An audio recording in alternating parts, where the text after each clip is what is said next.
Yes. Yes, yes, yes, yes, yes, yes. Welcome. Welcome, welcome to Seek Elevation.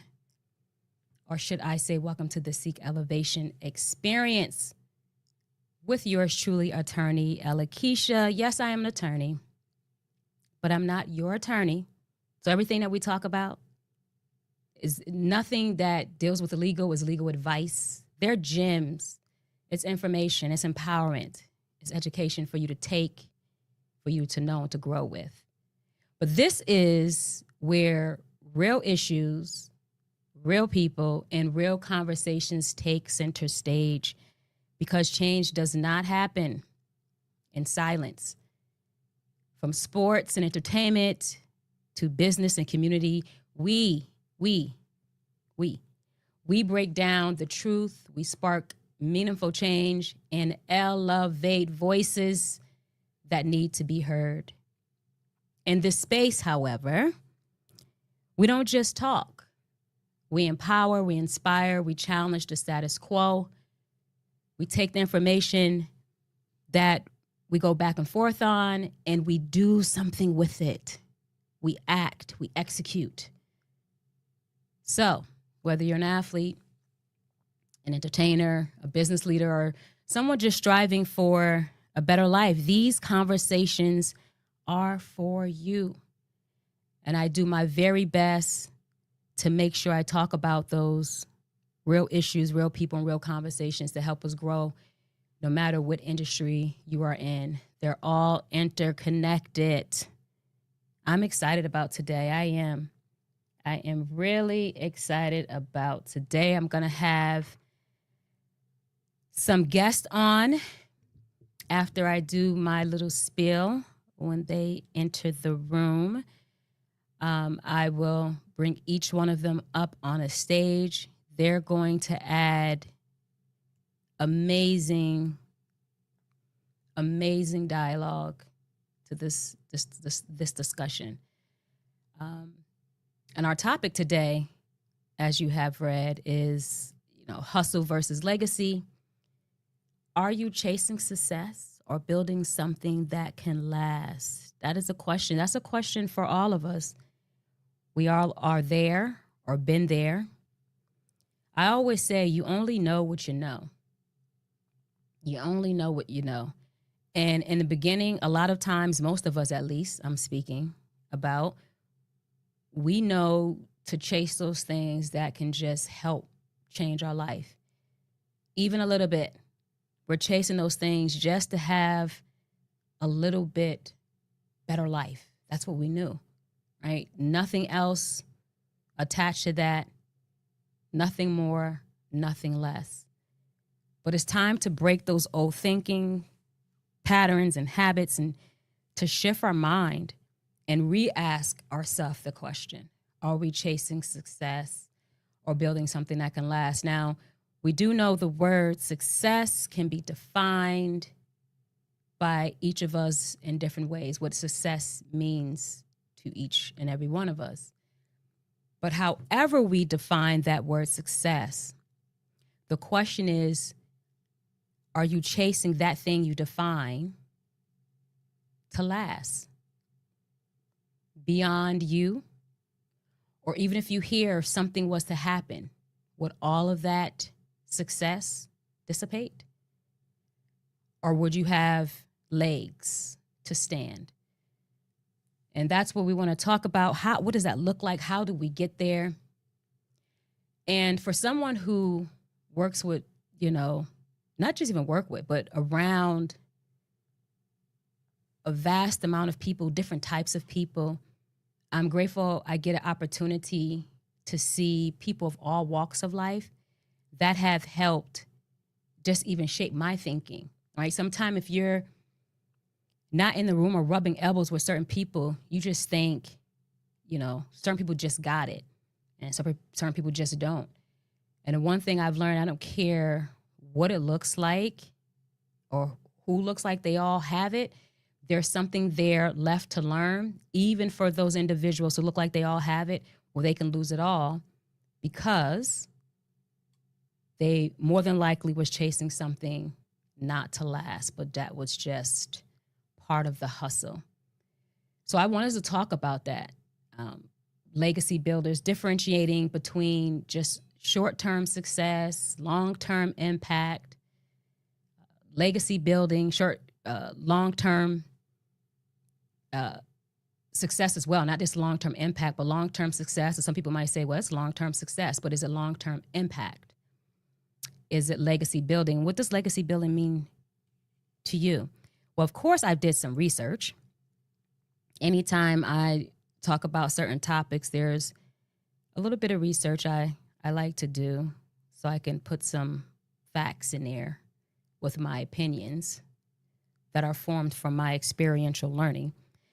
So I make sure I do that. But I just want us to sit on this question. Are you grinding for the moment? Are we looking at building something for the future?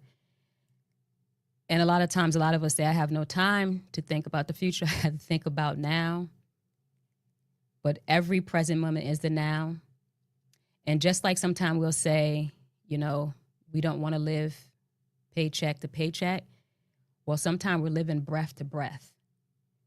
And I just don't believe that's a full life. And we have the ability to live our fullest life.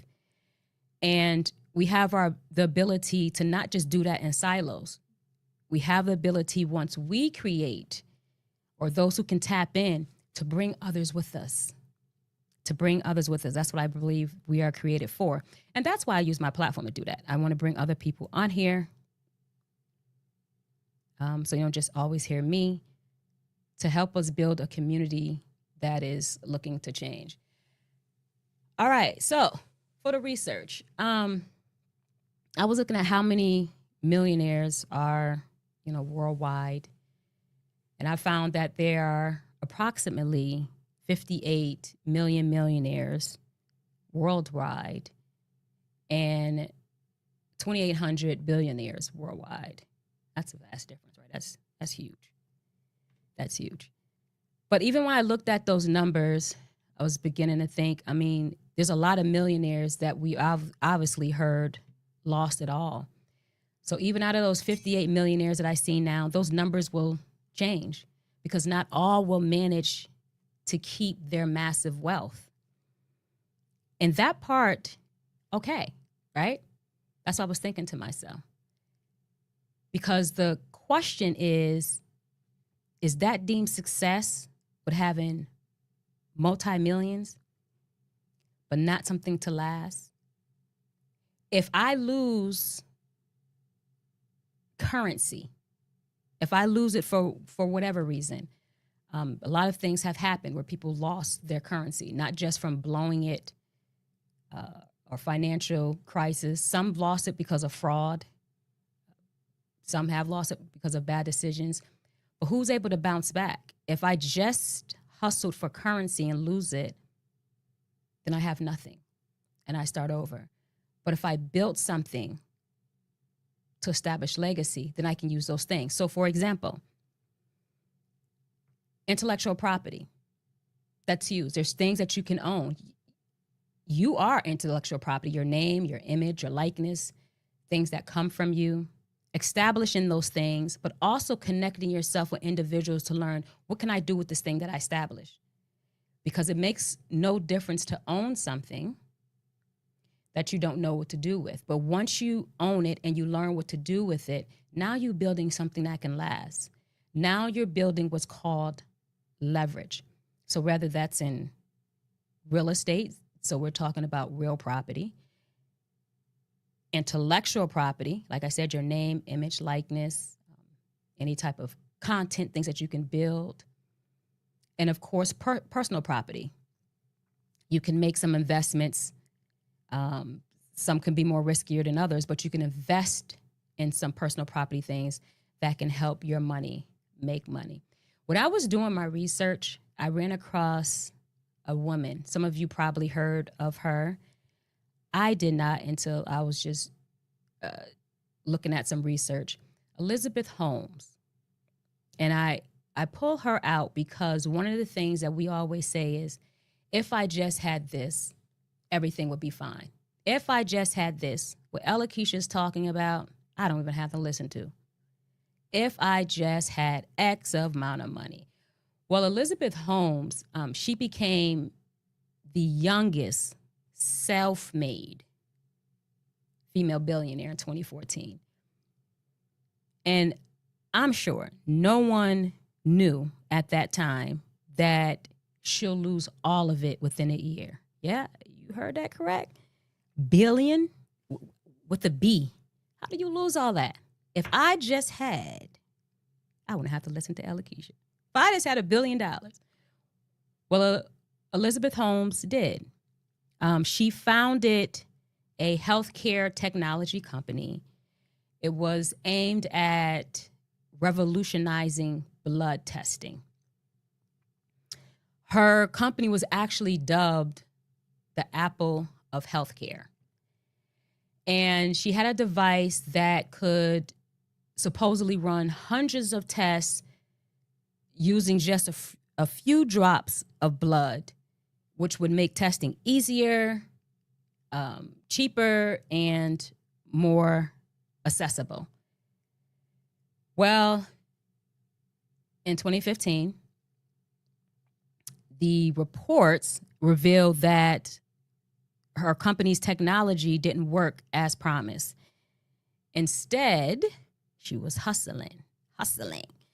Instead of using the company using its own machines, the company secretly relied on traditional testing equipment. So investigation followed, and her company was shut down. She made her billions, but where was it going?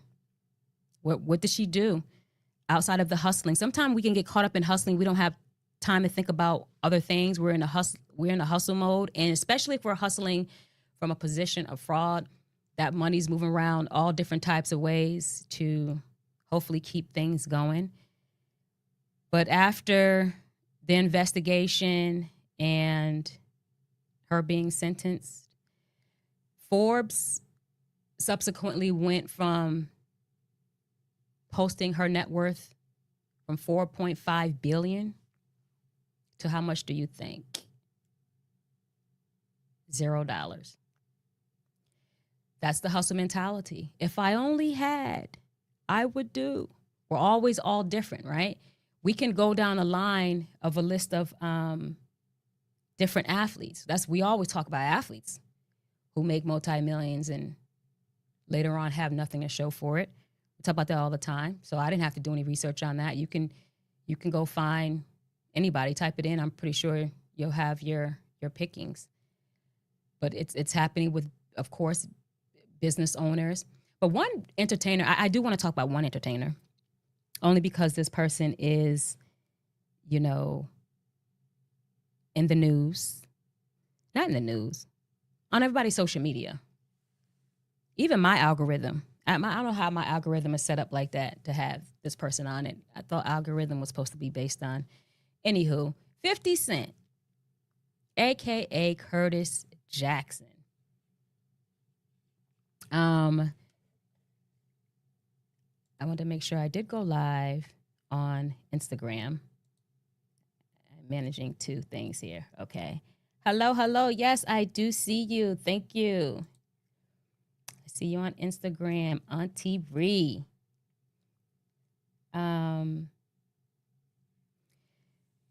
So 50 Cent, a.k.a. Curtis Jackson. 50 Cent, we know he debuted his album, Get Rich or Die Trying. That was over 10 years ago. But when he debuted his album, I believe it was 2003, he was a struggling rapper. We know the stories, right? He could barely afford his $800 a month rent. But he went on tour, and by the time he came back from the tour, he was worth $38 million. $38 million. Can you imagine leaving and you can't even pay your monthly rent, and you go on tour and come back and you make $38 million? If I only had, I wouldn't listen to Ella Keisha, right? If I just had, We think we get this stuff and it would change our lives. You only know what you know. He immediately bought Mike Tyson's 18-bedroom former mansion, and that's a story within itself as well. And he went on to sell millions and millions of more dollars. More albums to get millions and millions of more dollars, and made a series of actually big money moves, would it appear, right? Made big money moves, did some deals. And that's the thing too, right? Because I see deals all the time. Just because we're doing deals and you'll hear someone allegedly did a big deal, it's about the details of that deal. What did that deal mean? It's a big deal when we're talking about currency, or is it a big deal when we're talking about something that is actually life-changing? And you have to have business savvy to really know what to look for when you're doing that. If not, if you're just hustling, if we just want to make it, if we just want our life to be different than what it is, then a lot of times we'll go in there and we'll look at the big deal when it's just currency and nothing else. But, you know, his financial situation started deteriorating, largely because of financial mismanagement. He took some high risks. He had multiple $1-million lawsuits. And he had to, in 2015, file Chapter 11 bankruptcy. So a lot of times we just think, oh, us little small, you know, people, we may have to file bankruptcy. But he has 38 million plus. And because it was just focused on currency, it was focused on financial success and not legacy, all of those different decisions, when his financial situation started deteriorating, there was nothing there really left to rebuild. But, so 50 won't troll me, right? That was just a great example for us to look at. He has since somewhat rebuilt himself, right? We see that. And I'm pretty sure from his experiences, his hustle mode, get rich or die trying, he learned a lot in that. It appears he did, because it looks like he's looking at those legacy things now. He's looking at intellectual property. He's involving himself in television and owning rights and doing those things that will continue to make money beyond him always having to work. So even if he loses something, which obviously he must not fear lawsuits right now, because he's constantly online doing whatever, he probably won't lose like that with whatever he's building in the back. So those are some examples. I'm going to check in with our guests because I'm excited for them to come on now.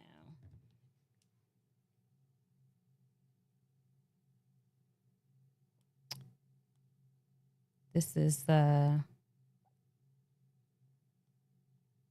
going to be good. Giving them their cue. Hold on a minute. And if you have, again, any questions, any comments, make sure you do share.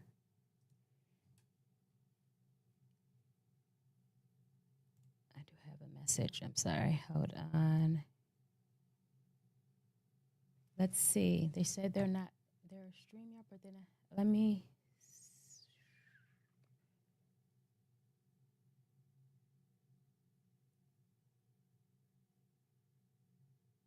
me get them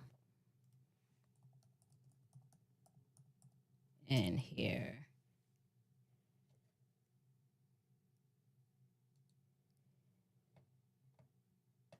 Okay, I see Instagram. Make sure you all give me a thumbs up. Okay, someone said hello. So Auntie Ree, you do see me, correct?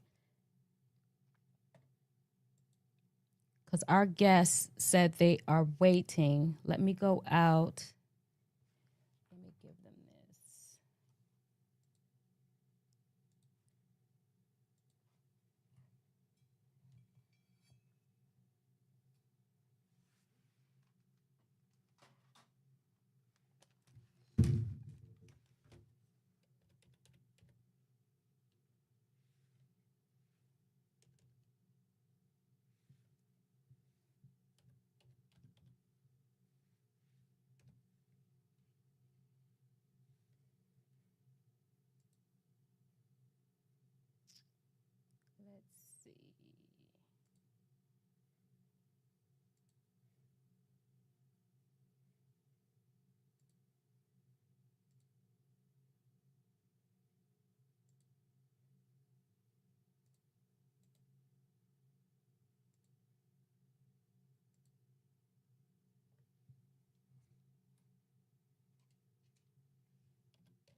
We'll see if we can move them over to here. Not sure why I'm not seeing them, but as soon as I get them in,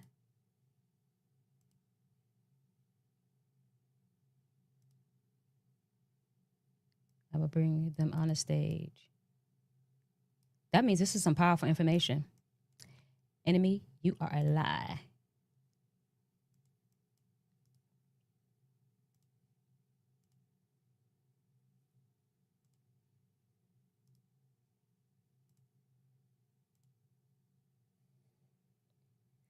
All right, I just sent them the link.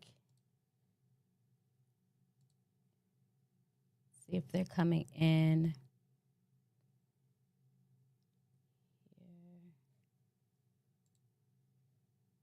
All right, I seen a heart. So you see me on YouTube.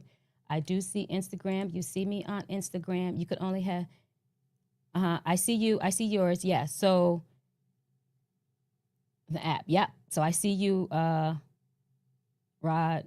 I see on IG on here. And I see everyone that's on the YouTube and Facebook. The issue was the guest saying I couldn't see them. Here she comes. I see Tina. Okay.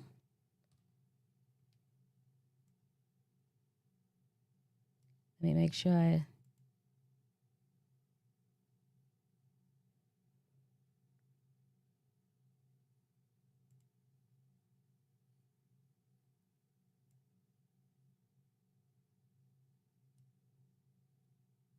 Send it to Avis and Oni.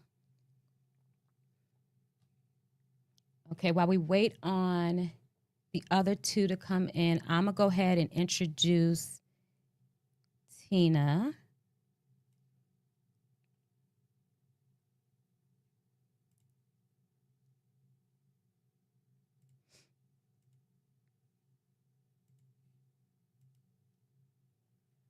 All right, Tina, I'm going to bring you up right now. I'm going to add you to the stage. Tina Brinkley Potts, she empowers you to unlock success. She is a speaker, author, a strategist. She specializes in AI, empowerment, and thought leadership. And hold up. She is the #1 woman in sales and marketing automation. There is something she said that there's plenty of things she said that struck a chord with me. I was like, yes, this is a woman after my own heart. And I only bring you individuals that align. We're not a monolith. We don't all think alike on everything, but that core empowerment does. And I love how she said the first thing I'm checking when I start working with a business owner to scale, are you looking for love in all the wrong places? All right, Tina, I'm going to add you to the stage. How are you? Can you hear me? Yes, I can hear you. Thank you for having me. Absolutely. That is what I wanted to share with the people, but I want you to share anything that you want to share. I'm not sure what happened with the link. I'm so happy. I went to look. I seen a message from Dr. Avis saying, hey, I'm here on StreamYard, but I don't see the link. So where did it bring you to? It did bring us to StreamYard, but it didn't bring us, it had us backstage, but it didn't show that you were live. So I went and I looked and I was like, yeah, she's live. I went on YouTube and saw you were live. So I said, let me just go hit you up on LinkedIn. Well, you're here now. What Yes. do you want the people to know outside of what I shared? Well, I love talking about legacy. And I love talking about that you have an intellectual property, especially as professional Black women. Your wisdom is so needed in this world, and so that's what I specialize in. Really making sure you're getting paid for your own intellectual property, and I think that's so important, especially in this time in AI. And that's what I really resonated with you about. Anyone that knows me would tell you that ownership, IP, intellectual property. We're walking IP. Like we are it. And things that come from us produce more of it. We were never really taught that, never really focused on that. But those who were taught it, those who do know it, that's how they've built legacies. Not just became billionaires, multimillionaires, but built something that actually not just lasts, but that can be used over and over and over and over again when they don't have to work themselves on that anymore. And so that's why that is huge for me.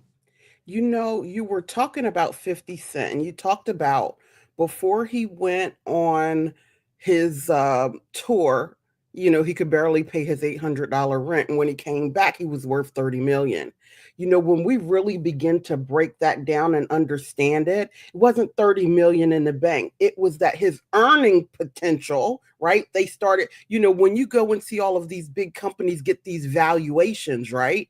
It most of the time is based off of the IP. How much are we going to be able to sell with what you're worth now? That's how they project and create these valuations. So what if we actually really learn to do that for ourselves, for what you already know in your head? What you already know. That's just what I'm about.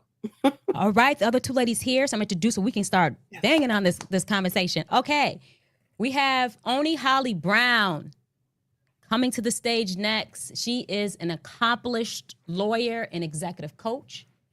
After a successful 25-year legal career, she transitioned into coaching to help lawyers and entrepreneurs elevate their leadership and build thriving careers and businesses.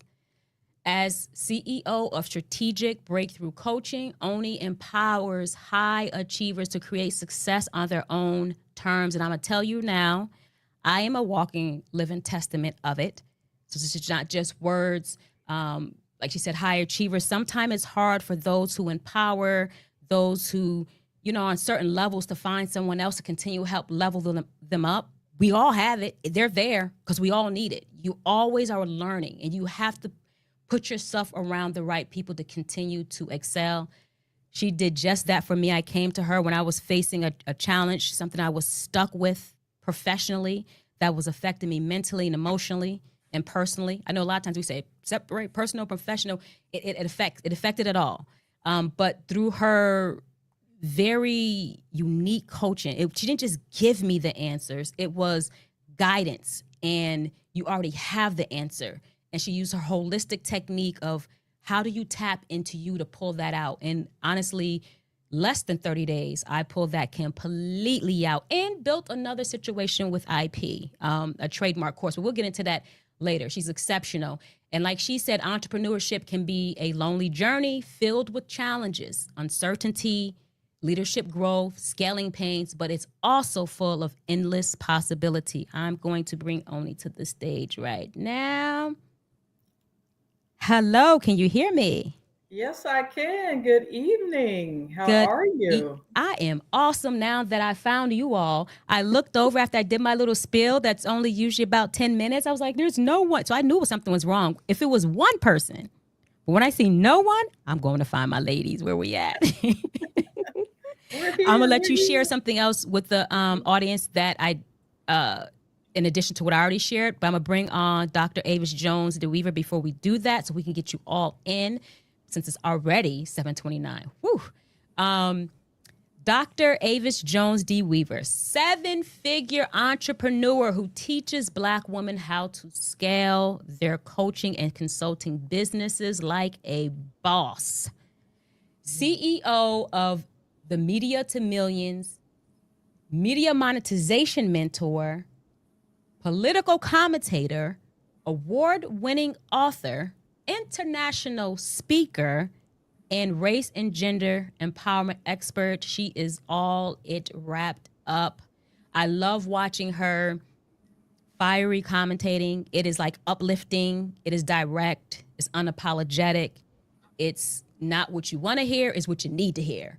But like she stated before, instead of being blinded by all this chaos that's going on right now, now is the time to find opportunity that exists within and use that as a ladder. So I'm going to bring her to the stage. Hello, Dr. Avis. Hello, hello, hello. Great to see you. I am, really great to see you. I'm happy to see you all here. So, Oni, I'm gonna go back to you real quick. Is there anything you want to share with the viewers before I get passed on to Dr. Avis and before I get started that I didn't share? No, I think you covered it. I'll pass it to Dr. Avis and then we can get into it. All right. Dr. Avis, is there anything that you want to share with the listeners that I possibly didn't share in the introduction before we actually get into it? I think you covered it quite completely. Thank you. I did it well. Okay. Absolutely. So I want to go back to what you were saying, Tina, talking about the 50 Cent and breaking down what you're saying that people need to understand. So what we were talking about, Oni and Dr. Avis, is just when we're looking at success and we're measuring that, and we all know that people have their different definitions of what success is, but in relation to this conversation we're talking about now, we're looking at whatever your definition is something that more than likely won't last or can dissipate versus hustling for that versus building something that can last beyond you or you can use over and over again and you're not constantly have to put your hands in the pot to make it work for you. That's what we're talking about now when we're talking about success versus the other thing. And Tina, you were going into, because I brought up 50 Cent about him, making that 30 million, and you was about to break down what? That when he came home worth 30 million, it wasn't that he had 30 million in the bank. It was that he was now worth 30 million, which is two different things. And a lot of times we don't understand that. He had assets now that could command a sale. So based on whatever valuation process that they were going through, maybe it was 24 months. How much could he possibly sell in 24 months with the existing assets? That's how they give you that valuation. And most of the time, we don't even think about it like that. We're thinking, oh, he now has $30 million in the bank. That's not true. And even if we're looking at that valuation and evaluating assets, I wonder, and the question is, what were they actually evaluating? Assets that he actually owned or a potential of him? Because he was able to lose so much, because if it was actual valuations of his assets he owned, I would think he wouldn't have experienced such a deteriorating situation financially and had to rebuild his entire self because those weren't his assets. I mean, what do you think as far as that? They definitely weren't his assets. They, if, it's too long to try to break down the music game, right? In right. Here. But, there's the publishing aspect, there's the royalties, who owns what part, how much money they're going to put behind him to exploit whatever current catalog he had. So there's just so much that goes into that. And sometimes, most of the time, again, everybody thinks it's something that he had. No, it was the ability with his current partners, which was the record company and all of that, plus Live Nation or whoever was the touring company, all of those different people. That synergy and those partnerships helped build that valuation. So it's all of those things together. Right. Dr. Avis, what would you say separates the short-term hustlers from the long-term builders? What would be your thing as you're helping amazing entrepreneurs? What is the differentiator between operating in one realm versus the other? Well, I think it dovetails really well with your discussion around having your knowledge actually protected, right? Because really this is about organizing your knowledge and productizing your knowledge and protecting your knowledge in terms of having your trademarks and all of those things in order. But when you do that, now you have an ability to sell something which could be, at the end of the day, in certain formats, it could provide for you the opportunity to make recurring revenue without you having to continue to put your time in that thing. It's really, you could do all sorts of different things. You could do courses, for example, we all know about that, but Also, if you are a consultant and you're looking to work with major organizations, you could put together some sort of digitized version of your knowledge and get a licensing agreement where you are continually getting paid money from that knowledge. So that's just one small example, but really in this time, you have to think about how can I work smarter and not necessarily harder? Not to say that business is ever easy, but you shouldn't have to be in a situation, the goal is not to be in a situation where you are going to work until the day you die in order to make money. That is not the goal. Okay. The goal is to create assets in various different ways, but also the goal is to figure out how can you then productize your knowledge so you can make money without you having to expend more time to make the money. And then thirdly, I would say as your business matures, it's getting to a place where you are able to grow a team, you have systems in place, you are able to go away and your team knows what to do so that you can make money.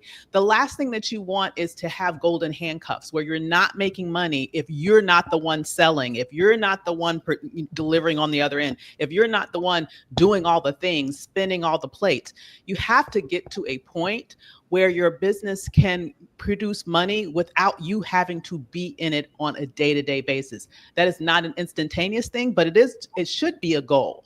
And I would say the last thing around that, if that is your goal, once your business gets to that point where you don't have to be in it for every be all end all in terms of every cent that comes into the business, you have systems that can be replicated. You have products that you've shown people want. When I say products, they don't have to be physical products. They can be in the sense of physical products, like something you would buy from Amazon. They could be products that you have developed from your intellectual property, for example.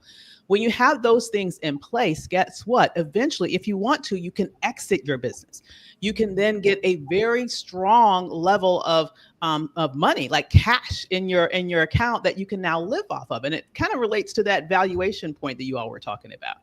So when you exit your business, you don't get paid what your business is making now. Okay. There is a little bit of, in essence, a valuation that is placed on your business from those people who are considering purchasing it that relates to what they think they can make from the business in the future, as long as it doesn't rely on you being there the entire time in order to make the money. If you create a business like that where everything is on you, you cannot sell it because who would want to buy it because you're not there anymore, right? So this is a lot I could really go into in terms of really breaking that all down. But the bottom line is, you don't want to create a business where ultimately it becomes golden handcuffs for you. You want to be able to create a business that creates ways for you to make money that does not always require your time. That is not going to be an instantaneous process, but it needs to be the goal from day one so that you structure it correctly such that you could ultimately get there. And there's a few things I'm going to circle back around too that you said. I want to go on that. But before I do, Oni, what about you? What is your... If you look at what separates short-term hustlers from long-term builders, what would that be? I would say vision and the ability to think strategically and having the right mindset. Because I think a lot of people start from a place when they're building a business, especially if they're building from nothing, in survival mode, and they're not thinking strategically about short and long-term goals and where they want their business to be. You know, the mentality tends to be, I got to hustle, I got to make money. All money's not good money. You have to be strategic about the moves you make with your business. And that requires having a clear vision of where you want to be and what your ultimate end game is. I like the way Dr. Avis put it. You want to create a business with systems and a structure that allows you to exit and take your money and ride off into the sunset. Because with valuations, people are buying potential. They're looking at what you've created, and they're also looking at the potential that it has to be scaled. Scaling means more money. In order to create a scalable business that could result in that kind of life-changing money, you have to start with a clear vision of where you're going. You have to put a plan behind that vision that you can then execute. You need to be clear on who you are, how you work, and how you're going to show up in this business. So there's a lot of self-awareness, I think, that has to come on the front end before you can dive into creating this business that you can then scale. I think sometimes people skip that preliminary work and they go into it not particularly clear on their vision or where they're really trying to go. All they're thinking about is, I need to make money. I need to get rich. Going back to 50 Cent, get rich or die trying. You shouldn't have to die trying. Yeah, that's not the goal. Yeah, that's not the goal. That's not the goal. Get rich, yes. But, a mantra like that suggests you are in survival mode, which means you are not making the best strategic decisions for your business long term. So, that's what I would say it lies is, there's really foundational work that needs to be done in order to get to that building a successful business you can scale. Okay, you, Oni, and Dr. Avis said something that I wanted to circle back around to, and I'm going to circle back around, but Tina, I want you to start with how you will respond to it. You both mentioned about putting yourself in the best position to possibly sell your business, get that money and go. But as we're talking about legacy building, keeping something for yourself, keeping something that you can possibly pass on, that your name stays on, that, like we see now, the legacy builders. What does that look like? Because sometimes I talk with my clients when we're selling something, you can sell possibly not all of it. There's certain things you can sell, certain things you can keep. There's the way to negotiate, keeping some type of ownership. When you're saying sell a business, what are you all are thinking about as far as establishing, selling, taking money and run? How does that help with legacy building? Starting with you, Tina, and then circle back around to you, Oni, and Dr. Avis. Well, see, I feel like when you sell your business, when you sell something that you've built, what you can do is you can actually now take that and seed it into something else.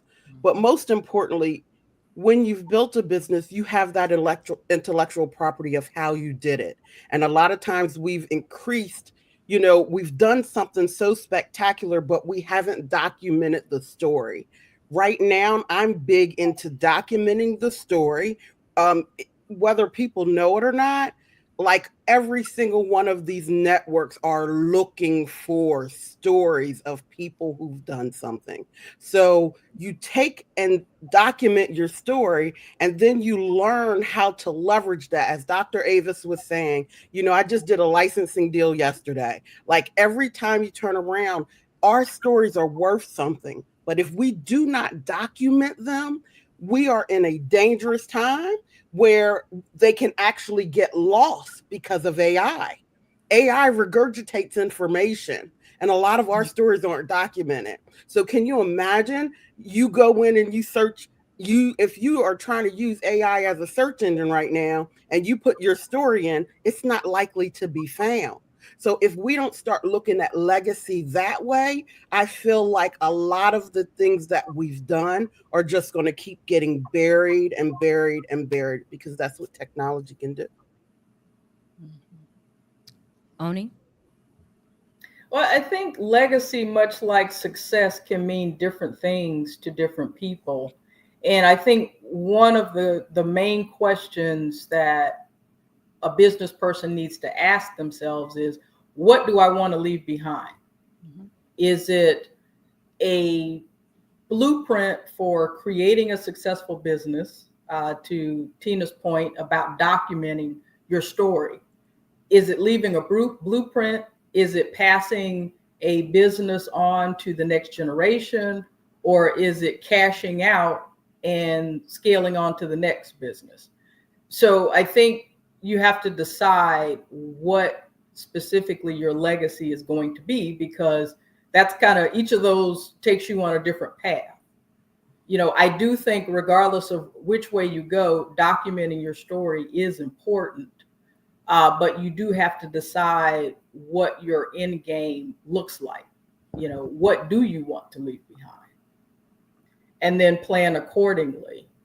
That's a conversation I think a lot of entrepreneurs don't necessarily have with themselves.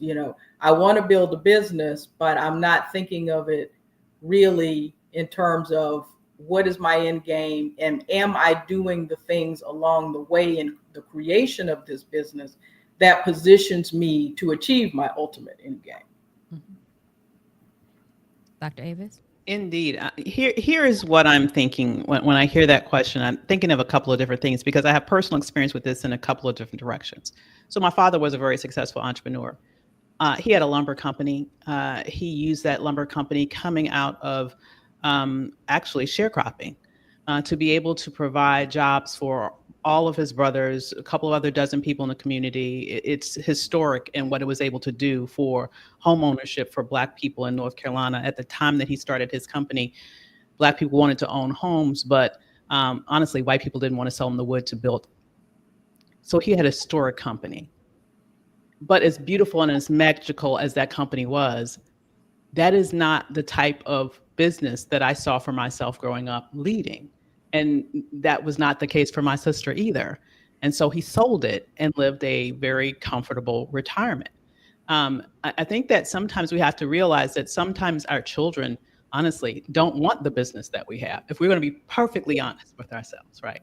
And then we need to think about, now, if they do, it makes sense. I also have a client right now who it's a whole family of lawyers. The mom and dad are lawyers. The kids are lawyers. Now they all practice different laws, types of law. So they don't have one law firm. But theoretically, you could see how if they're all lawyers, maybe they want to come together and have a law firm that would pass down. Now that would make sense. But if your children have different interests than yours, like my children have very different interests than mine professionally. And so I could not imagine my children wanting to take over my business. That does not mean, though, that I would not have a legacy if I sell that business. Here's what I think that we need to realize and be very clear about. Unless you want to work for the rest of your life, you need to figure out what is your exit strategy, period. The exit strategy could be teaching your children, if you want them to take it over and they have interest in it, so that when they take it over, they can maintain it. It doesn't do any good to bequeath it to your children and they don't know how to run it. Okay, that's a recipe for disaster. All right. So if that is the plan, you need to make sure that you are raising them up in the business for years so that they can actually shepherd it correctly. If that's not the plan, you need to think, okay, so if I don't want to do that, I can sell it or I can sell portions of it. But even if I sell portions of it, what does that mean in terms of my day-to-day responsibilities in that space? Here is what I want people to understand. If you choose, and it's your option, but if you choose to sell your business, I want you to know that you can sell it for 3, 5, 7, 10 times what your annual revenue is. And so imagine if your business is doing $2-3 million a year. Say that you get, 5x on that. You could be getting a one-time payment of $15 million that goes into your personal account, not the business account. That's two different things, right? What can you do with that $15 million? You might could take some of that money, start a foundation. That could be a legacy project for you. You could possibly take some of that money, make sure all along that you have trust and everything available for your children so they'll be okay and that their children will be okay. You might want to take some of that money and create a lifestyle that you want. You might want to take some of that money and start that next passion project that you've always wanted to do, but you've never had time to do. I think that many of us have different interests in life. I've never been the type of person that only wanted to do one thing. And so although for some people it makes sense that they might want to keep their business for as long as humanly possible, they do not see themselves retiring. They see themselves as potentially being healthy for a very long time. So they might want to just stay in the business as long as possible. But even if you want to do that, you have to make some forethought and actions towards transitions, okay? You have to be preparing someone else in terms of legacy within the business so that the business doesn't implode if you are no longer there. To me, that's the biggest tragedies that I see, where individuals have built, spent their lifetimes building a tremendous business, and then either unexpectedly or maybe a illness happened or for whatever reason, they're no longer there and they haven't prepared the successor. And then that's a problem. All right. So I say all that to say, we need to start to think long-term with our businesses. This is part about the legacy versus the hustling. When I think of hustling, I'm thinking I just need money for tomorrow. I need to be able to make sure I got food on the table tonight. What can I go and hustle up for that? But when we're thinking about legacy building, that means you are planning 5, 10, 15, 20 plus years in the future. What sort of strategies, systems, procedures, even financial structures, like all of those things that you need to put into place to make sure that not only are you okay today, but your children are okay and your children's children are okay, and so on and so forth. And if, as part of that strategy, an exit event would mean, if you, it would mean an extra several $1 million that you can add to that plan, and your children aren't interested or have other different pursuits, then I see that as a viable option. And I really think that, honestly, as the Black community, we don't talk about this enough. Oftentimes when we hear in the news, for example, that a Black-owned company has sold, the way that it's painted is if the entrepreneur sold out when they sold their company. No, that's what you're supposed to do. There is a life cycle with everything, including businesses. And we have to become a little bit more sophisticated with how we think about entrepreneurship and understand that there's no shame in the game with selling your business. That's really how most of the people that a lot of us admire ultimately strive to do with their businesses in some way, or have had some sort of exit events along the way that have positioned them for the next big thing. So it is part of doing business, but hello, that's up to each and every person. So it does not have to be everyone's choice, but for those individuals who make that choice, I think we have to not castigate them as easily as it seems that we often do, and instead understand that this is a wealth building strategy, because that person has millions upon millions upon millions of dollars that they can now make sure that their children have access to for a better quality of life, potentially for generations to come. I know my kids would rather have a few $1 million than to have the responsibility of running my business, honestly. And this is going to go, Trinisha posed a question that I was going to ask. We're going to get her question specifically, but I guess my question would be about leverage, right? As we talk about the climate we're in now, not just now, we see ourselves visiting over and over and over again, whether it's race or gender, whatever. It's because we don't have the leverage. We don't have the ownership. We're passing off things, right? So from homes, if you think about real estate, we always sell it instead of saying, hey, keep this home and let's continue to build real estate. Whereas those that we go to and that we have to depend on, or we're pleading or asking, they hold on and they find a way to hold on to it. And they constantly have leverage because they're doing that. So although, yes, we may have some who don't want the money and don't want to deal with the business, we're always dealing with that thing that is very fluid and has no legs or no foundation. So to Trinisha's question, how do we strategize to build legacy like brands such as Hilton Hotel, where kids are not involved, but it stays in the family. That leverage continues to be there. Only, I'm gonna start with you this time.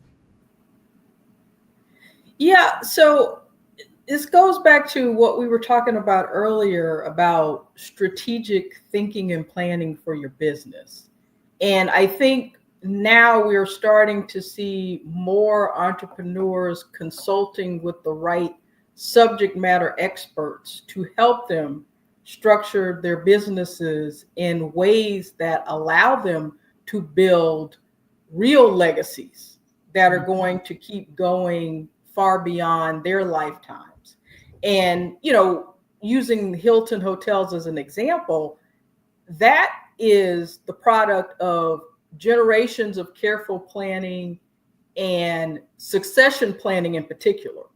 Because even if someone in your family is not going to run the business, you can groom someone else to take over. Like, the business doesn't have to go away just because, mom or dad or whoever founded it retires or, passes away or whatever happens. And I think a lot of times Black people make the mistake, and I love us so much, but we make the mistake of not being able to separate ourselves from the business, and the business becomes part of our identity in a way that it doesn't allow us to let go enough to even contemplate someone else running the business. So we don't take the time to pick a successor, whether it's one of our children or someone else in the family or someone who's outside the family but has the knowledge, skills, experience, and willingness to be the successor. But I think a combination of, number one, being willing to know what you don't know and getting the right advisors and experts in place, that includes lawyers, to tell you, okay, this is how you need to structure your business. These are the kinds of things you need to think about. These are the processes you need to have in place. This is how you document how you do what you do so that someone else can come in and run this business as well as you do. So, having the right experts advise you, being able to separate yourself from the business so it's not so tied up in your identity that you can't let go of it, and being strategic in your thinking of how you're planning for your exit strategy. And having worked with some entrepreneurs, I've come across people who've been in business for 20 years and have never given a thought to what their exit strategy would be. Tina, what are your thoughts as far as the selling, to the question of we're selling, but we're not keeping anything to keep leverage, possibly like the Hilton Hotel? What is your response? I'm going to build on what Oni was saying. And what I want to add is that there is a personal as well as a business financial planning that is happening. I mean, when you think about the Hilton family, you're getting into different types of trust. You're getting into, there's so many things behind the scenes that have helped that happen. Structure is a very important thing, right? Like, you can't just listen to someone on YouTube saying, hey, you should get an LLC, right?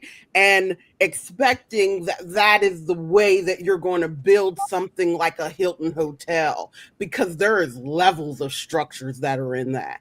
And so if that is your, Oni was saying planning, and so was Dr. Avis. When both of them was talking, they talked about having a plan. If you're looking to pass things down to your children and this is what you want, then it's like, what's the plan for the business financially? How are you putting those protections in place? What's the role of your board, or if you have a board, those kind of things. And then financially, personally, how are you going to will down or buy via trust or whatever the things that you own so that it is staying in your family? Not trying to get into details, but like some trusts protect 2 generations down or whatever it is. So, and I don't want to get into all of that because I'm not an attorney. I know all of you guys can handle that. But at the end of the day, it is so much planning to create a Hilton Hotel that stands in, stays in line. So that's all I wanted to say. And Dr. Avis, so just the concept of it, though, like you said, it takes all the planning, but the concept of keeping something, even if your kids don't want it, so you can start building and maintaining that leverage. Right. And you can definitely still own something and hire a CEO, for example, to run it, or the CEO to run it day to day, where you're not there and you're keeping a percentage of you're being paid still. You're getting a percentage of the profits. You can continue to do that. You can maybe make sure that your children are sort of written in. Maybe they have seats on the board if you have a board, for example, and that could be a compensated position. But the real sort of legacy of it is, as was mentioned, is through these financial trust and other financial tools that are built into how the money is structured and how it's protected for generations. That is the real difference that helps an organization like that to be able to make sure that their children are wealthy without having to work in that. Okay, so it's really about making sure that you have great legal representation, great financial planners who can work together towards the goal that you have put them on, okay, in terms of what you envision you want to create and be able to pass down to your family members. But it does require, as was mentioned, that you do have some legacy building sort of strategy around succession, and you're bringing people in, you're having people to run the day to day, at least if you don't want to sell it and you want to maintain some financial interest in it, I'm assuming you will want to make sure that you have some really good people there that can make sure that your company continues to thrive.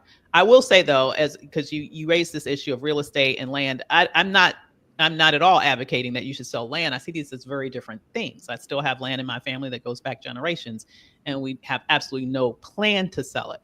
But when it comes to something like, for example, if I have productized my knowledge in a way that I can sell it, and I can sell it, or I've developed a system that other people can implement and mimic, because I have all of the different structures in place. I have a way in which I can show, how do I acquire customers? How do I receive recurring revenue?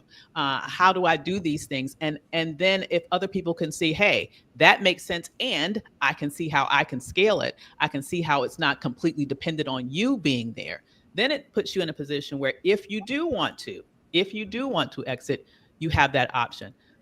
The only reason why I'm bringing this up is because oftentimes we don't even think about this as an option.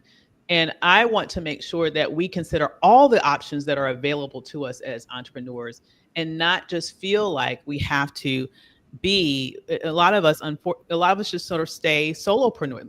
The vast majority of Black entrepreneurs, over 90% of Black entrepreneurs, are solopreneurs, period. Meaning, if you don't work, you don't get paid. I don't want that for you. I want you to be able to build something that is sturdier. I want you to be able to build something that does not require your labor for you to be able to make money. And the only way that you get to that point is if your business becomes bigger than you. That requires you understanding how to bring on a team, how to manage the team, how to develop systems that other people can mimic without you being there. If you're making every sale in your business, let me just say you're not there yet. You need to figure out how you can bring on people on your team that can also sell, and it's not 1,000% dependent upon you. You have to figure out how to bring on people that can also deliver on the other end of the sale, and it's not only on you. And like I said, this is not an instantaneous process, but if we're talking about long-term thinking with regards to our business, I just know that as Black people, we deserve to also enjoy life. We deserve to have a moment in which we can actually enjoy the fruits of our labor. I think enough of us work until the very last day, and it's time for us to think about other ways in which we can structure our lives so that we don't have to live that story over and over and over again. 1,000%. I'm gonna get to Railman Run Corp question because it's more about the viewers. So I do want to pose this question, and we can come back to mine. We can circle back and get to Railman Run. But I want to put it out so it'll be at the top of your mind. Oni brought up self-awareness. We have to, understand and pay attention to self-awareness before we're diving in. And that goes back to the hustle we're talking about, right? So a lot of individuals, especially those in the Black community and culture, focus on diving in because I just want to create something. I don't know. I just got to go. And it's about this unlearning. How do all of you deal with seeing the difference between those who actually make it successful in their goals and those who continue to struggle? What is something you can tell the viewers or listeners that's a difference in that? Because I speak to a lot of individuals. You don't even think about legal. Legal's last on your list. Coaching is very last on your list. You may think about branding and marketing because you want to get out there to put this perception, but the things to make you be taken seriously or be able to have a succession plan and all that stuff is always last on your list. So I'll get back to that. Let's get to Railman Run real quick. How did you discover your purpose and how has it shaped the legacy you're building? And we could start with anyone. Dr. Avis, we can go with Oni and Tina. Okay. That's an excellent question. It's very interesting to me. I don't know that I discovered my purpose. I think that I always knew it. And I think that we all always know it. The question is, do you have the courage to live it? Your purpose is that thing that you do like as easily as you breathe, that thing that you are passionate about, that thing that you could just tell the world about over and over again because you care about it so much. The challenge is that many of us grow up in environments that make us believe that it's unrealistic for us to do what we know we were born to do. And so my challenge to you is to do the thing that you know you were born to do. And if it seems impossible, it's only because you haven't taken the time. First of all, you haven't bet on you first, okay, that you can do it. And then you haven't taken the time to really sort of figure out, how can I do it? Just one step today, followed by another step tomorrow. It's not going to be instantaneous, but it is absolutely necessary. And in terms of it shaping my legacy, I think my work speaks for me. I oftentimes hear from people who I've worked with years ago. I just got an inbox from someone yesterday telling me an update about how she's done and thanking me for that work. I hear from people all the time who've read my book and talked about how much it means for them. I hear from people who, respond to me around, maybe they saw me give a political commentary and they're saying, I'm so glad that you said that. Like those types of things, all of those types of things, I believe are connected to my purpose. And I live my legacy by being what I was born to be. Oni? I co-sign to all of that. And I'll say, for my personal experience, I didn't discover my purpose. My purpose found me. And what I mean by that is I have always been clear that law was my calling for a number of reasons, because I like the idea of being an advocate. I like the idea of justice and fairness. And I know that coaching is also my calling because I enjoy seeing other people be their best and discover excellence in themselves that they may not have known was even there. And I would tell anyone who was looking for their purpose to think about what really brings you joy. Like, what makes you light up? What are the things that you get really passionate about and excited about? Because that's a clue, right? So the first part of that is paying attention to what lights you up. And the second part is trusting that when you find that thing that lights you up, that that's something that you can pursue.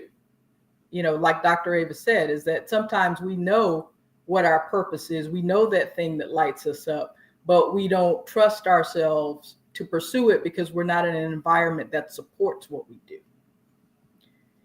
So trust yourself. When your intuition, your instinct, your gut, whatever you want to call it, speaks to you, follow it, listen to it, find ways to take that feeling and put it into action. Find ways to do more of that thing that you really like. And you don't have to be impractical about it, but there is some truth to the saying that find the thing that you enjoy and the money will come. There are a lot of things that you can do that people will pay you to do. You just have to find the intersection between your passion and the thing you can get paid for. But it starts with being very clear on what really speaks to you as a person, your values and who you are, and following that and exploring it and allowing yourself the room to do that. Tina? I think these ladies really said exactly what it is. What I want to do is help you figure it out, right? Because a lot of times what happens is we've been listening to other people for so much that we talk ourselves out of the very thing that we are supposed to do. And I'm just going to tell you how it was for me, and then maybe it'll help you. Sometimes I would go, hey, okay, I'm going to do this. And immediately I would go, no, such and such told me I should do it like this. And what you'll find is you have a cycle like that is constantly repeating. That's probably the thing that is your purpose. Dr. Reverend Michael Beckwith says that pain will push until your passion pulls. And so you might be living in a particular pain because you're not following what your purpose is. So if I were you, go dig into that pain and your purpose is right there waiting for you. And that is the truth right there. It does. I believe you rediscover, because I believe what Dr. Ava says, it's not something like that's lost, right? You rediscover what was already there through the work. It constantly is pushing you or pulling you towards that thing, because something's always missing, or you're always being constantly redirected, or there's always a confirmation from someone else. And it always aligns. And then until you start moving in those directions of everything that aligns, you start to find a peace. And then you start to find your you. Then you start to understand, your why. So to my question, and also what you all have to offer individuals in that area, the self-awareness. And I want to correct something, because I've seen people being in different rooms that have made it way up here when you talk about financially, and they still don't have everything together either. So I don't want to make it seem like, what's the difference between those who are not having their breakthroughs and not understanding the things they need to have in order versus those who have their breakthroughs, they must have everything in order. No.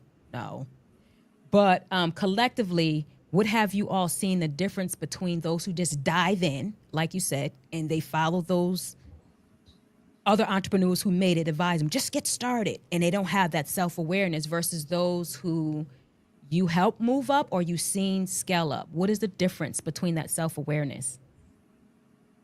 We want to start with Tina. Let's start with you this time.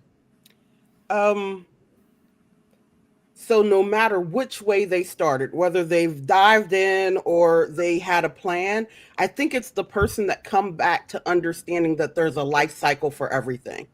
And so sometimes people call it a client journey. You can call it a life cycle, because everything, how you hire people when you work in HR, there's a life cycle for that. How you onboard a client, there's a life cycle for that. How you actually get a client, there's a life cycle for that. If you've taken the time to understand the life cycles surrounding your business, you can identify what's weak, you can shore it up, you can begin to scale, you can automate and then you can delegate. There's just so many things that you can do when you're willing to look at it. So, and I will go even further to say, know your numbers. There's so many numbers other than money when it comes to your business. And so if you take the time to learn your numbers, you can look instantly to see what's failing in any given moment, and you can start finding a plan to fix it. I think a lot of times we think we know what such and such did to get there, and we're looking at the outside. But for me, business is built behind the scenes. So all of that front facing stuff that you're doing, yes, it's wonderful. It's wonderful to help you get traffic. It's wonderful to help you build authority. It's wonderful for all of those things to convert to leads. But I want to know what you're focusing on behind the scenes. How are we looking at these numbers? How are we looking at this life cycle? What are we doing for each stage of it? Because then you really are leaving a foundation that can scale and that you can pass on and that you can step out of. Dr. Avis? 1,000% true with everything that was just said. I would say, in addition to that, I do believe that mindset also has a lot to do with it. There are some people who are so darn concerned with what other people think that they never get out of the starting gate. And it just baffles my mind. Like, as grown adults, I really don't care what anybody else thinks about me. We got to get beyond that. Okay. And that sabotages, unfortunately, in all seriousness, it sabotages dreams. This preoccupation with what other people will think, and it keeps people in the starting gate. It keeps people from stretching and challenging themselves. And, this a lack of understanding that, and even if that's not the challenge, the other sort of mindset challenge that I see oftentimes that sabotages success is the lack of the ability to have a growth mindset, meaning that if what you're doing today, if this thing you try right now isn't immediately successful, you just throw up your hands and say, oh my God, I don't know, I can't do this, this didn't work, and you just pick up your marbles and walk away. That is not how a business is built. There is nobody who's ever been in business that have never had an experience that other people would have called failure, but that they called a learning experience. Took the data, looked at the metrics, figured out what went wrong, made the adjustments, and went back into the arena and did it again. Okay. That's how you grow a business.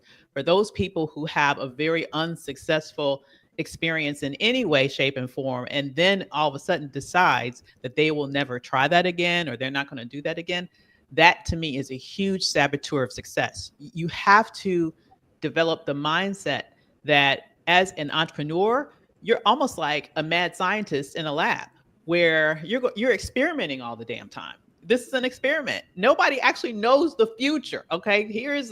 Let me just let you know, none of us know that next thing that we're putting out there, anybody's going to really want. We might think so. We might do all the research. We might have all the sort of things, but you never know until you actually release it to the marketplace. And so it's about having the courage to release it and not hold on it until it's quote unquote perfect. Release it and commit to the actions of reiterating and making it better all along the way. When you start to develop that understanding of this is just how business is, instead of expecting to be quote unquote an overnight success. And if you're not an overnight success, then all of a sudden it's just you're giving up. To me, that is the biggest difference between those who make it and those who don't. It's oftentimes not because the person doesn't have the expertise. It's not because the person isn't smart or hardworking. It's because the person leaves the arena before they've given themselves enough time to actually win. And before you answer, only I want to, because I don't want to leave the Instagram people out. I am Auntie Ree, and I believe this comment was made when you were all talking about purpose. She said, yes, I'm there now. This is confirmation and great conversation. I have to look at the different screen for Instagram. So she said, thank you for that. All right, Oni. Yeah, so I think these ladies articulated it beautifully. The only thing I would add is, in addition to courage, I think it requires an open mind, a willingness to learn and be honest on a level that most people aren't accustomed to or aren't comfortable with, and resilience. You know, the open-mindedness is, and willingness to learn is, you have to be okay with admitting what you don't know and what you don't need, what you need to know. You know, that also makes people coachable, that they are willing to admit what they don't know and what they need to learn. I think that's essential to success, because you're not going to have it all figured out. You're not going to be right 100% of the time. You might not even be right 40% of the time. But, you know, it's sort of like, if you put it out there, if you follow through, anything that happens after that is information. And you have to be able to accept what you've learned and make it better. I did it this way this time. It didn't quite turn out as planned. So we're going to recalibrate, and I'm going to try again. So the courage and the resilience comes in there to pick yourself up and keep going when you have a setback, you know, and maintaining that willingness to learn. I can figure out how to make this better. I'm not going to step out of the arena before I've even had a chance to claim a victory. I'm going to keep going. And that level of honesty, most people aren't really comfortable with, is asking for help and admitting what's not working for you. You know, you have to be honest with yourself to say, hey, I don't know everything. I'm spinning my wheels here. I don't know what else to do. Have the courage and be honest with yourself about that and ask for help. You know, you don't have to do this alone. Most people do remain solopreneurs, but that doesn't have to be the reality. You know, you can choose to have, and I encourage people to have, a community around them of supported, like-minded individuals who understand the journey that you're on, you know, and have the right mindset, have a learning mindset, have a growth mindset. And you can support each other in the journey. But I think, you know, the lady said it best. You've got to have that courage. You got to have resilience. You got to put it out there and keep going. And like you said, those right people around you. So you may be solopreneur when you're working, but you can build that community around you, which brings me to my next question for you ladies. Relationships.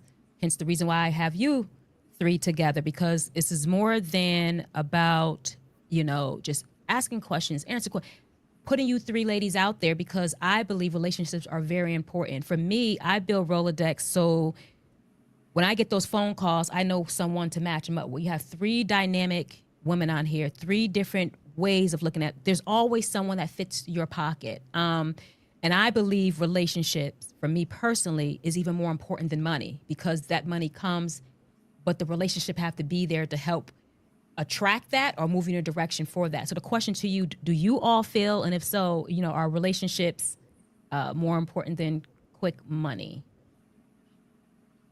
Absolutely. 1,000%. 1,000%.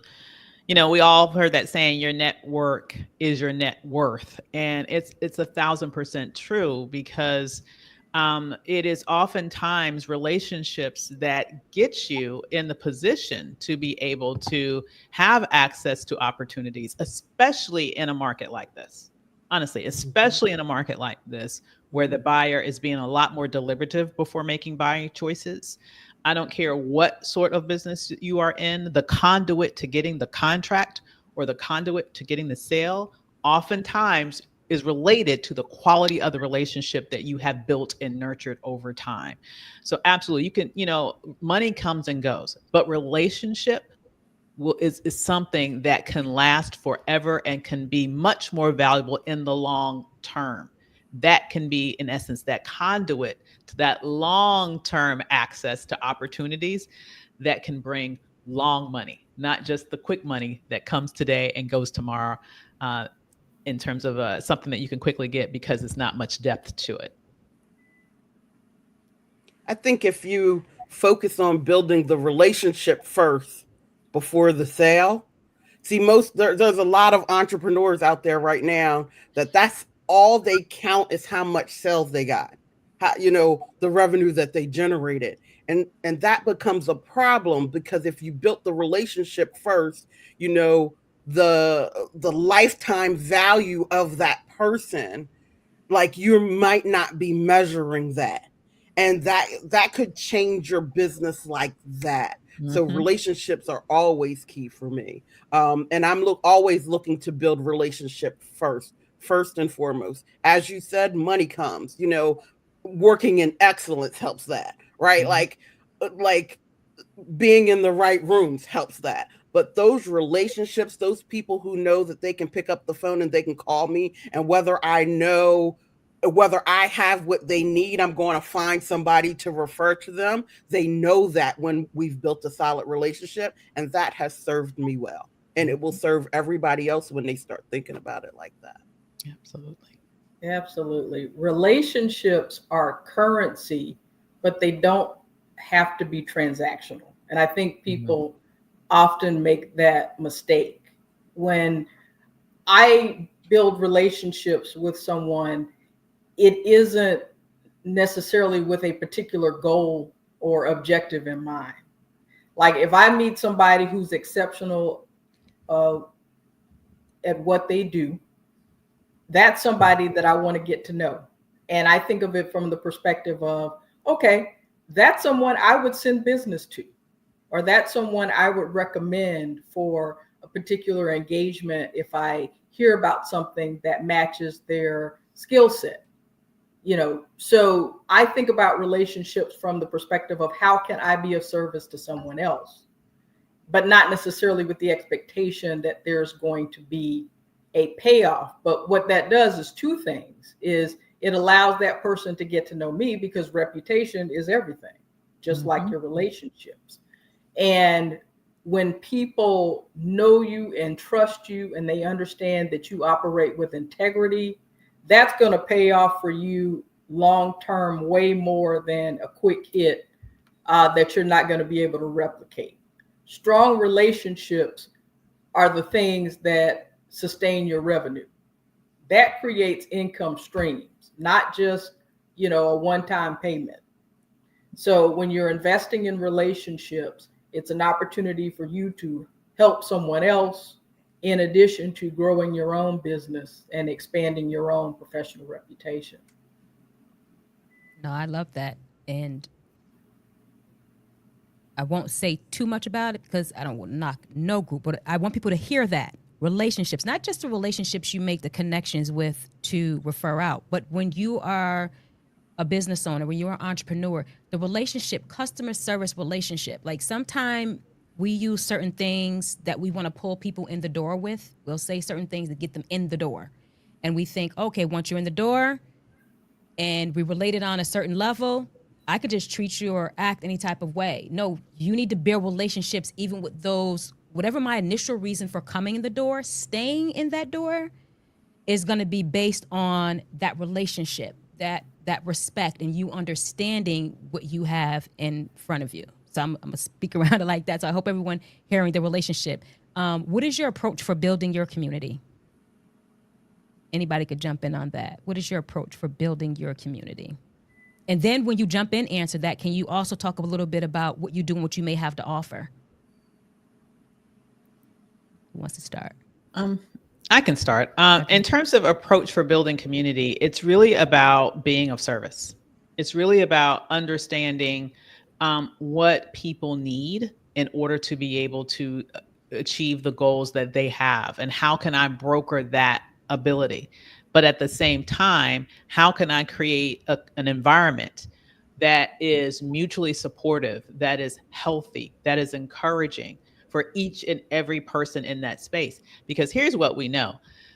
As entrepreneurs, we're a different breed. You know, we're a little bit different in the sense that, in the best way, but I'm just saying it's a different life, right? It is a different type of life because of everything that we've discussed here. And it requires a different level of courage. It requires you to take risk oftentimes over and over again. And there may be other people in your life who don't get that if they're not on an entrepreneurial journey, right? So being in a space where everybody knows it because everybody's going through it, everybody's rooting for you, everybody is giving you encouragement if something doesn't go as planned, and helping you to get back out in that arena, all of that is critical.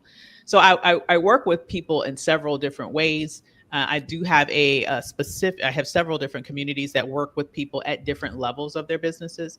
But I would just say right now, the main thing that I would just share is that given everything that's happening with the attack on DEI and all of the impacts that is having, ripple effects that's happening throughout our community, that includes DEI professionals, but also goes well beyond DEI professionals. I did create an ebook that is specifically meant to address that issue and help give people guidance in this moment.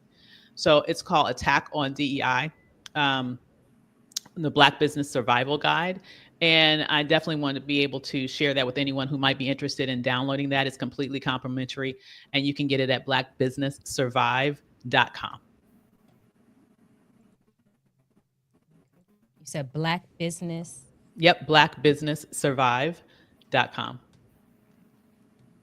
All right, whoever's next, you can jump in. I'll jump in. I tend to gravitate toward like-minded individuals. You know, if you think about whatever your goals or your passion is find people who have a similar interest or mindset, you know. And when you're in groups of people, there are going to be folks that you naturally gravitate to. You know, it could be their energy matches your energy, or they may even be a little bit further ahead than you, which is great because that encourages you to elevate your game, and it's an opportunity for you to learn. You know, and then there's also the service component.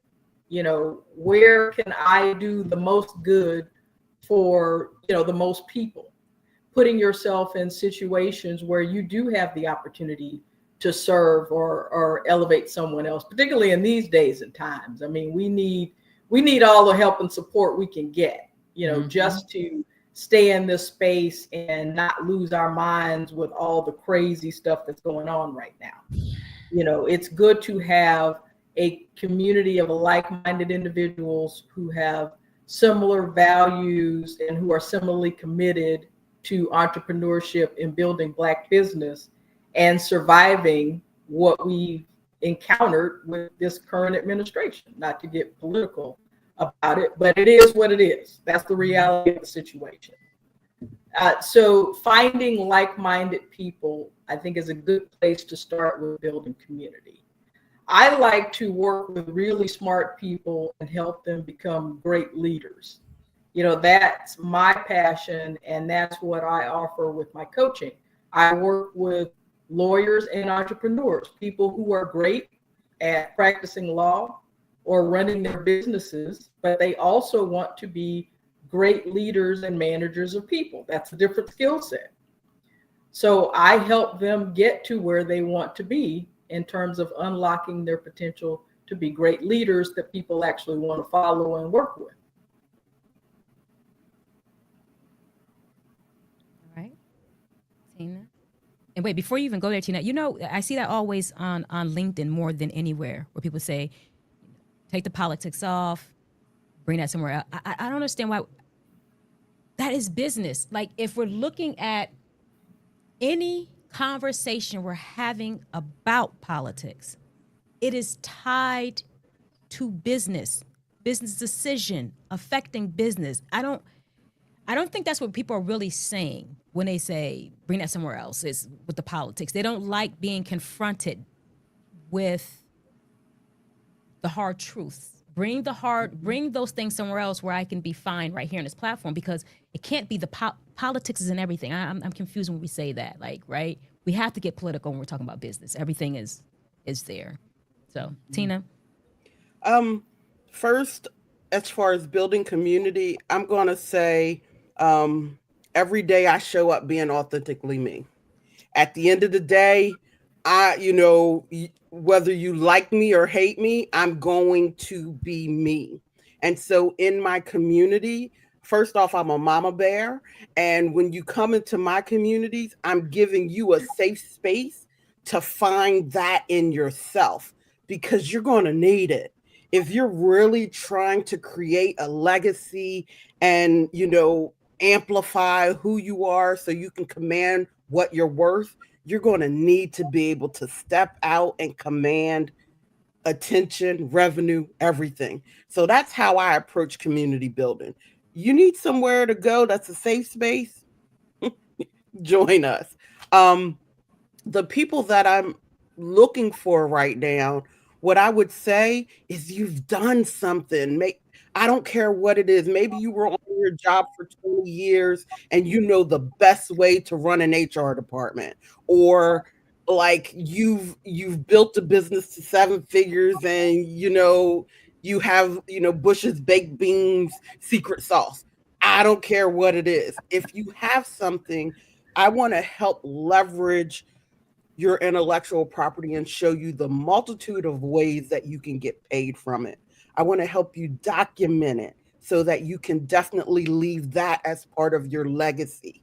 I want to help you be able to know how to license in all of the places that are licensing who you are, because you're the asset. A lot of times we don't look at, the world has taught us to think about everybody else first. And I'm bringing it back to you. Because if I make sure that you're good and I'm standing behind your back so you can stand straight, tall, and command who you are, then everything else will help fall in line. Mm-hmm. So that's how I approach it. I love it. I want to recap some points. Ladies, don't disappear when I end the stream with them, but I want to just recap these 3 amazing women. I highly encourage you to connect with them on LinkedIn. Is one of the places to connect. If there's anywhere else, I'll let them share in a moment. But I just want to recap this, that hustle versus legacy. As Dr. Ava said, that hustle is more about right now, in the moment, moment by moment by moment by moment. That legacy, as Oni said, could be something different for each individual. But we do know it means, as Tina said, looking at intellectual property, looking at the different things. And please, those who actually have a job, don't feel you left out, right? You can do something outside that you also have intellectual property as well. But that legacy means more than just living moment by moment by moment, but how can you make what you have continue to work for you, even when you take your hands out of it?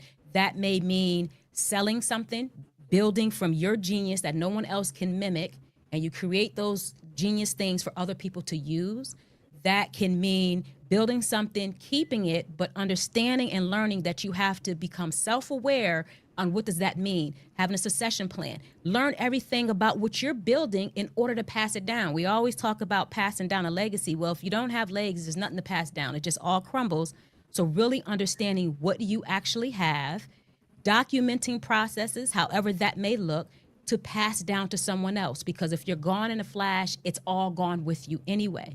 And as Tina said, we're talking about intellectual property, and Dr. Ava said selling stuff, and Oni said selling stuff. Well, people are looking at your portfolio. What are you selling? You have to have things in place when you look at intellectual property, federal protections. Like, what are you communicating that you're selling that gives you leverage, that makes people more interested? Selling can mean sell all of it, sell portion of it, or just collaboration. It's about getting ourselves together. Everyone looks different, but you got to create that circle around you to know what that different can look like and can be like. So thank you so much. That is a wrap for today, for tuning in, engaging, and adding value.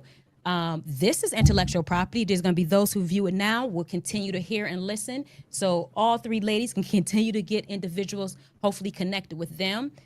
I'm also going to connect individuals as I know each three individuals differently.